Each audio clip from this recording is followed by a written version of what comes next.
So after lines आज हम शुरू कर रहे हैं प्लेन। प्लेन को निकालने के बहुत तरीके हैं।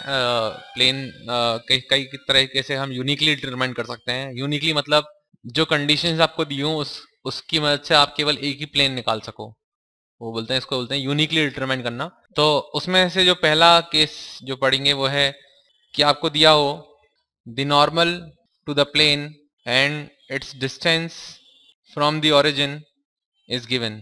यदि आपको ये दोनों चीजें दी जाएं कि आपको एक प्लेन के लिए उसका नॉर्मल दे दिया जाए।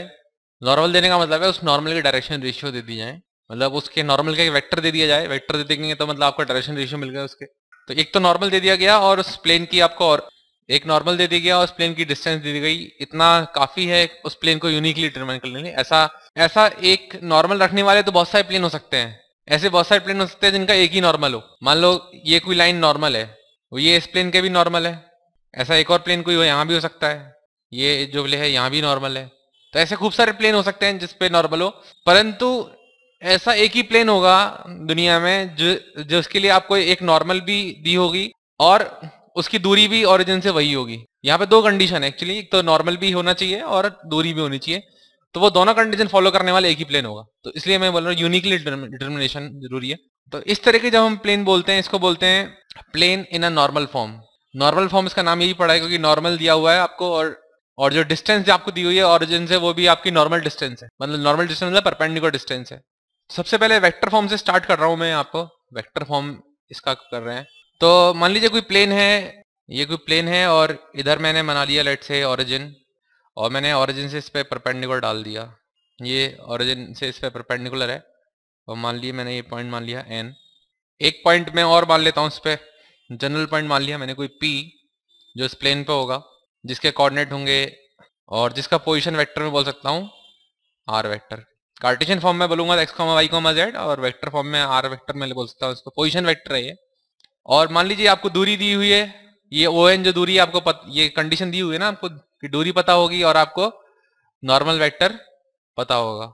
ठीक है, तो ये जो ON है, ON जो है वो नॉर्मल वेक्टर भी तो है ना, नॉर्मल वेक्टर है ON और उसकी दूरी भी पता है। तो ये मान लीजिए आपको दूरी दी हुई है d, ON जो दूरी दी हुई है वो d है।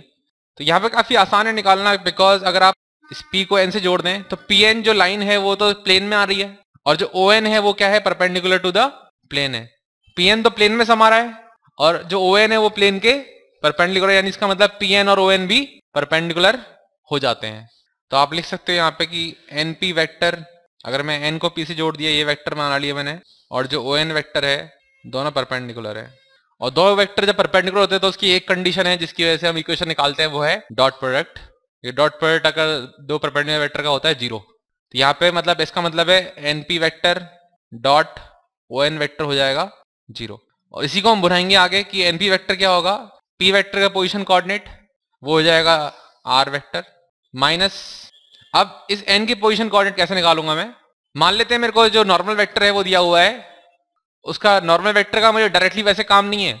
मैं नॉर्मल वेक्टर अगर मुझे दिया हुआ है तो मैं उसका यूनिट वेक्टर भी निकाल सकता हूं उसके मॉड से डिवाइड करके। तो मेरे को मिल जाएगा मेरे को n कैप।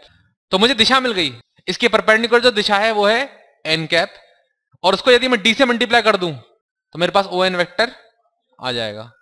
तो बेसिकली मेरे पास जो है n का जो पोजीशन कोऑर्डिनेट होगा वो हो जाएगा d n कैप, ये बन गया, माइनस ये बन गया np vector dot with ON vector. ON vector क्या है, d n cap is equal to 0। तो ये नॉर्मल वेक्टर मुझे दिया हुआ था n कैप, ठीक है, और मुझे क्या दिया हुआ था, मुझे d दिया हुआ था। मैंने उन्हीं दो की चीजों का यूज किया है।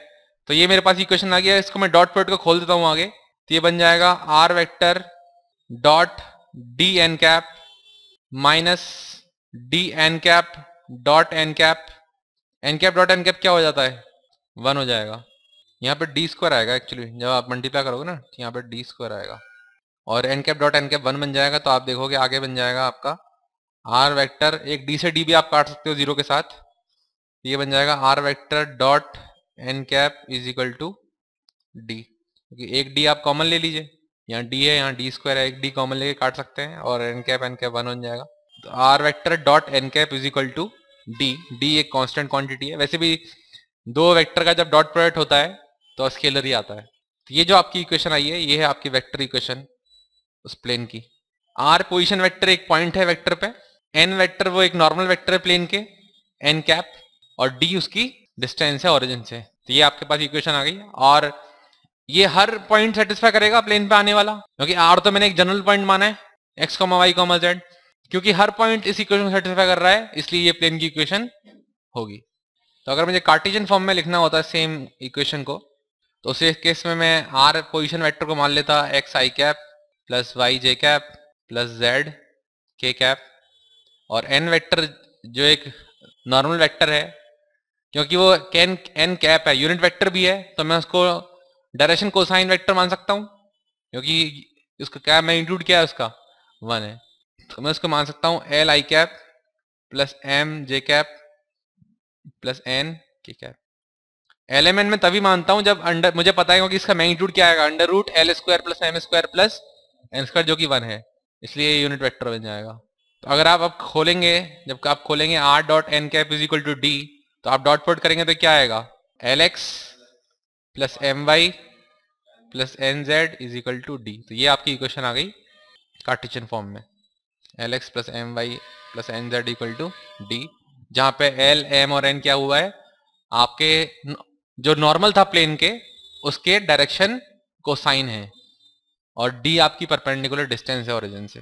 यहां पर आप एक इंपॉर्टेंट नोट डाल के लिखे हैं कि यदि आपको नॉर्मल वेक्टर मान लीजिए एन कैप नहीं दिया जाता, ठीक है, मान लो आपको नॉर्मल वेक्टर दिया जाता है एन वेक्टर जो कि एक यूनिट वेक्टर नहीं है, मान लो वो ऐसा दिया जाता है आपको A I cap plus B J cap plus C K cap. यहाँ पे एबीसी क्या है डायरेक्शन रेशियोज हैं, पहले आपको क्या दिए हुए थे एन कैप में कोसाइंस थे। तो अगर आपको ऐसे दिया जाता है तब भी कोई मतलब ऐसा नहीं है कि इसको यूज नहीं कर सकते, जरूरी नहीं है कि आपको डायरेक्शन कोसाइन आप कैलकुलेट करें।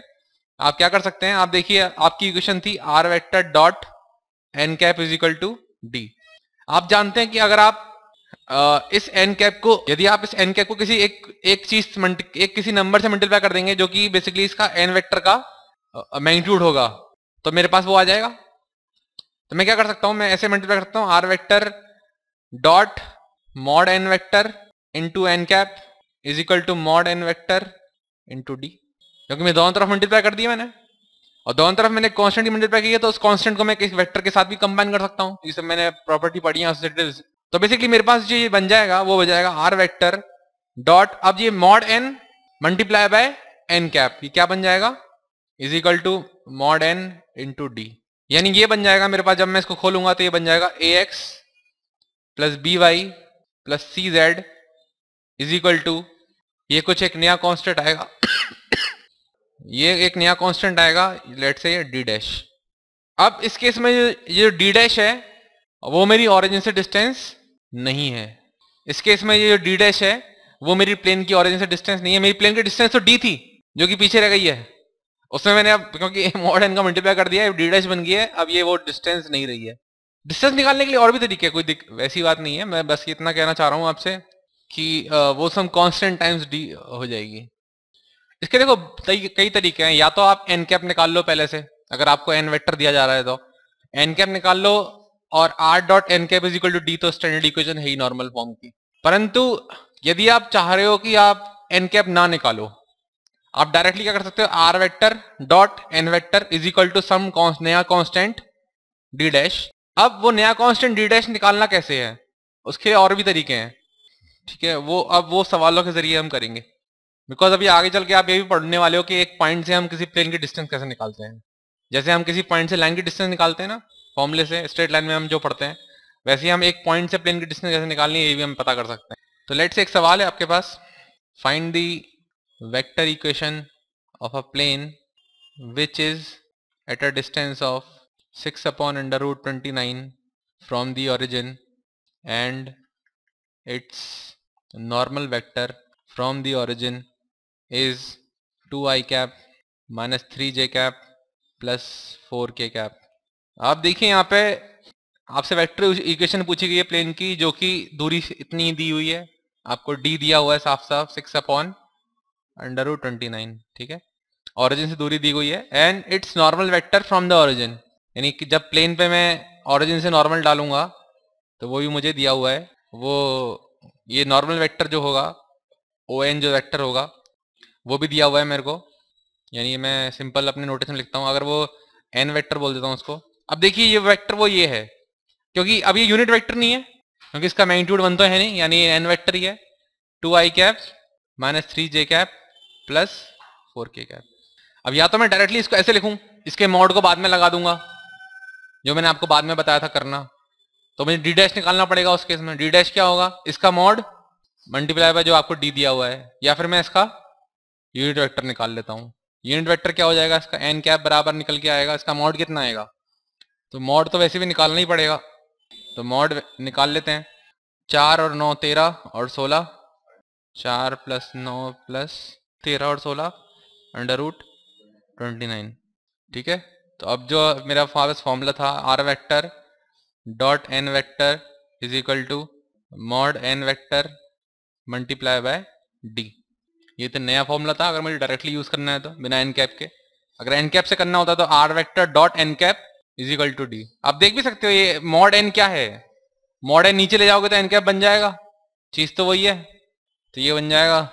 तो आपने कैसे लिखोगे इसको, r vector dot N vector को लिख दोगे आप 2i cap minus 3j cap plus 4k cap is equal to under root 29 multiply by D.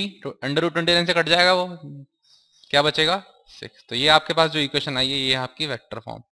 Vector form क्योंकि इसमें केवल क्या बचा है, इसमें आपके पास यहाँ पे ये क्या होता है एक्स वाई जेड ही तो होता है ये आपकी कार्टेशियन फॉर्म क्या होगी इसकी। इसको आप कार्टेशियन फॉर्म में करोगे तो क्या आएगा, ये जहाँ उसका डॉट प्रोडक्ट करोगे तो क्या आएगा 2x minus 3y plus 4z is equal to 6। ये आपकी प्लेन की कार्टेशियन फॉर्म होगी। अब इसी कॉन्सेप्ट को नॉर्मल फॉर्म वाला जो कॉन्सेप्ट है उसमें हम ये देख रहे हैं कि एक प्लेन के आपको नॉर्मल पता है और वो नॉर्मल ओरिजिन से होकर गुजर रहा है और उसकी आपको डिस्टेंस पता है, ये दो चीजें हैं। इसी का एक दूसरा रूप देखते हैं सवाल का, कि मान लीजिए find the direction cosines of the unit vector perpendicular to the plane. Plane दिया हुआ है r vector dot 6i cap minus 3j cap minus 2k cap plus 1 is equal to 0 passing through the origin. ऐसे unit vector के direction question बताइए जो कि इस plane के परपेंडिकुलर हो और जो कि ओरिजिन से होके निकलता हो। आपको इस प्लेन की इक्वेशन को इस तरीके से अरेंज करना है कि आप वो डायरेक्शन, आप बेसिकली नॉर्मल वेक्टर का एन कैप निकाल सको। अगर आप इस इक्वेशन को r vector dot n cap is equal to d की फॉर्म में ले आते हो तो ये जो एन कैप होगा यही वो नॉर्मल वेक्टर होता है जो कि प्लेन के नॉर्मल भी है और ओरिजिन से होके गुजरता भी है। और ये जो दूरी होगी डी वो आप भी निकाल सकते हैं, पर वो पूछी नहीं है हालांकि मुझे। और इस एन कैप के जो कंपोनेंट्स होंगे आई जे के वाले वही हो जाएंगे उसके डायरेक्शन कोसाइंस, बिकॉज ये एन कैप के कंपोनेंट्स हैं। अगर वो एन वेक्टर के कंपोनेंट्स होते तो वो होते डायरेक्शन रेशियोज। तो मुझे इस वेक्टर की इक्वेशन को basically r vector dot n cap के रूप में लेके आना है is equal to some constant. तो ये काफी आसान है क्योंकि अगर मैं देखूं ये आपको इक्वेशन दी हुई है r vector dot 6i cap minus 3j cap 2k cap is equal to -1। पहली बात तो ये है कि डिस्टेंस नेगेटिव नहीं रख सकते आप, इसलिए -1 को आपको इधर लेके आना पड़ेगा। -1 को आप इधर लेके आओगे तो ये बन जाएगा r vector dot minus 6i cap plus 3j cap plus 2k cap is equal to 1। और क्योंकि अभी ये एन कैप नहीं बनाए, एन वेक्टर बनाए, तो इसको आपको उसके मॉड से डिवाइड करना पड़ेगा। और आप मॉड कैसे निकाल सकते हैं उसका, 6 square plus 3 square plus 2 square, 36 और 4 40 और 49 7 आ जाएगा। इसका मॉड आ जाएगा 7, यानी आप दोनों तरफ 7 से डिवाइड कर दीजिए। तो अगर आप दोनों तरफ 7 से डिवाइड करेंगे तो यहाँ भी 7 आ जाएगा और यहाँ भी 7 आ जाएगा। और यहाँ 7 आते क्या बन जाएगा, ये r vector dot with -6/7 i cap plus 3/7 j cap plus 2/7 k cap is equal to 1/7। अब ये जो वेक्टर बनाए हैं क्योंकि आपने 7 से डिवाइड कर दिया तो अब क्या बन गया, ये यूनिट वेक्टर बन गया। तो ये अब बन गया r dot n cap is equal to d. यानी कहने का मतलब है उस जो नॉर्मल वेक्टर का डायरेक्शन कोसाइन हो जाएंगे -6/7, 3/7 और 2/7, उसकी परपेंडिकुलर डिस्टेंस होगी 1/7। यानी आपका जो आंसर होगा वो होगा -6/7, 3/7, 2/7। अगला सवाल करते हैं। अब मैं आपको ये उल्टा में कार्टेशियन फॉर्म में अगर पूछता, मान लीजिए किसी और फॉर्म में, find the distance of the plane, plane में दे रहा हूं आपको कार्टेशियन फॉर्म में 2x - 3y + 4z - 6 = 0। इस प्लेन की डिस्टेंस निकालनी है आपको फ्रॉम दी ओरिजिन। प्लेन की इक्वेशन इसी फॉर्म की होती है, ax + by + cz + d = 0 या फिर = d। इसको जरा हम इमेजिन करके देखें तो ये क्या बनेगा, वेक्टर फॉर्म में देखेंगे इमेजिन करके तो सबसे पहले करना चाहिए हमें 2x - 3y + 4z, 6 को उधर ले आते हैं = 6। अब ये 2x 3y 4z कहां से आता है, r डॉट n से आता है, राइट। r डॉट क्या, r डॉट n कैसे, r डॉट में तो आता है, r में तो आता है x i cap, y j cap, z k cap. n vector के जो कंपोनेंट होंगे वो होंगे 2 3 4। तभी तो आप a1 a2 b1 b2 c1 c2 करते हो डॉट प्रोडक्ट में, तभी तो आया होगा ये। कहने का मतलब है ये बन जाएगा आपका x i cap plus y j cap plus z k cap जो कि r वेक्टर था, डॉट विद जो n वेक्टर हो बन रहा है यहाँ पे वो है 2 i cap minus 3 j cap plus 4 k cap = 6। अब क्योंकि ये जो n वेक्टर है वो नॉर्मल वेक्टर नहीं है, इसलिए आपकी डिस्टेंस 6 नहीं निकल सकती, इसलिए आपकी डिस्टेंस 6 नहीं होगी। डिस्टेंस तब निकलती है जब आप यहाँ पे n कैप रखते हो। n कैप के लिए क्या करना पड़ेगा, आपको डिवाइड करना पड़ेगा इसके मॉड से। इसका मॉड क्या होगा, √2² यानी 4 प्लस 3² यानी 13 और 13 हो जाएगा टोटल, प्लस 4² यानी 16 और जाएगा 29 बन जाएगा। यानी यहां पर भी मुझे उसी चीज से मल्टीप्लाई करना पड़ेगा। कहने का मतलब है अब मेरे पास जो बन गया ये है r vector dot n cap, ये डिस्टेंस होगी वो होगी मेरी ऑरिजिन से परपेंडिकुलर डिस्टेंस, इसलिए मेरा आंसर होगा 6/√29। मैं एक इंपॉर्टेंट नोट डाल के और लिखवा रहा हूं यहाँ पे कि जब भी आप किसी प्लेन की इक्वेशन देखते हो lx plus my plus nz = d type की, इसके अंदर d क्या होती है, परपेंडिकुलर डिस्टेंस ऑरिजिन, है ना। क्योंकि यहाँ पे l m n आपको पता है उनका जो अंडर रूट का है स्क्वायर ऑफ सम है 1 हो जाएगा।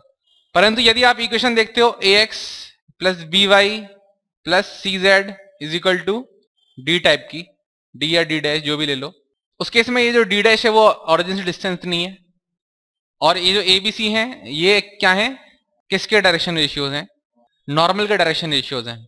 जब भी आप डायरेक्शन रेशियो की बात करते हो प्लेन के लिए, प्लेन के डायरेक्शन रेशियो हम हमेशा बोलते हैं उसके नॉर्मल के डायरेक्शन रेशियो।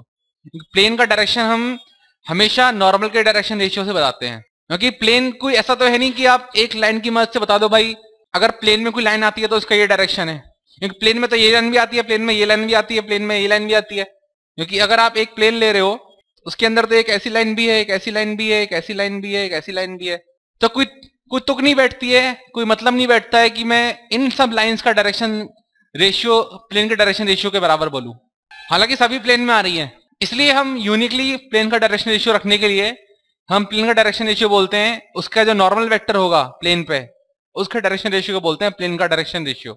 यानी जब भी आपको प्लेन के नॉर्मल डायरेक्शन रेशियोज पता हो ABC, तो प्लेन की इक्वेशन क्या हो जाएगी, ax plus by plus cz = some constant d।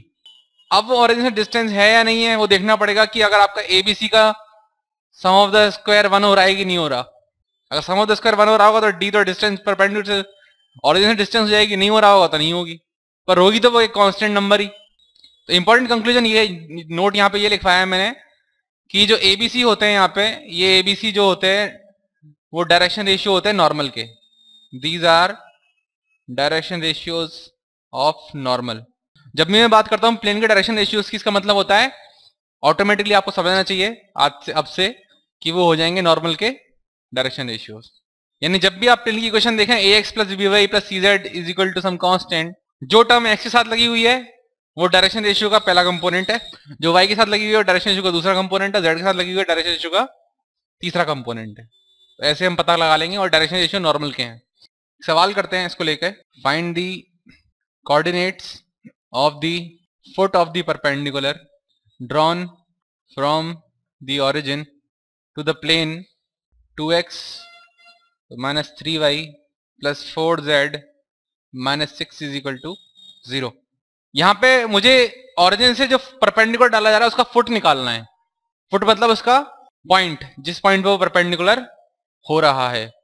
तो जैसे कि ये कोई प्लेन है, प्लेन हालांकि कोई लिमिटेड नहीं होता, प्लेन 3D में फैला होता है, मैं डायग्राम के लिए इतना बनाता हूँ। मान लीजिए ओरिजिन है और मैंने यहाँ से एक परपेंडिकुलर डाला प्लेन पे, तो ये मेरा फुट होगा, इसको मैं n बोलता हूँ लेट से, तो ये मेरा फुट है n, मुझे ये निकालना है। Find the coordinates of the foot of the perpendicular drawn from the origin to the plane this. Plane की इक्वेशन दी हुई है 2x minus 3y plus 4z is equal 4z, सही कर लीजिएगा इसको, 4z minus 6 is equal to 0। इसको पहले स्टैंडर्ड फॉर्म में बनाते हैं। स्टैंडर्ड फॉर्म में बन जाएगा ये r vector dot n cap is equal to d format में इसको बनाते हैं।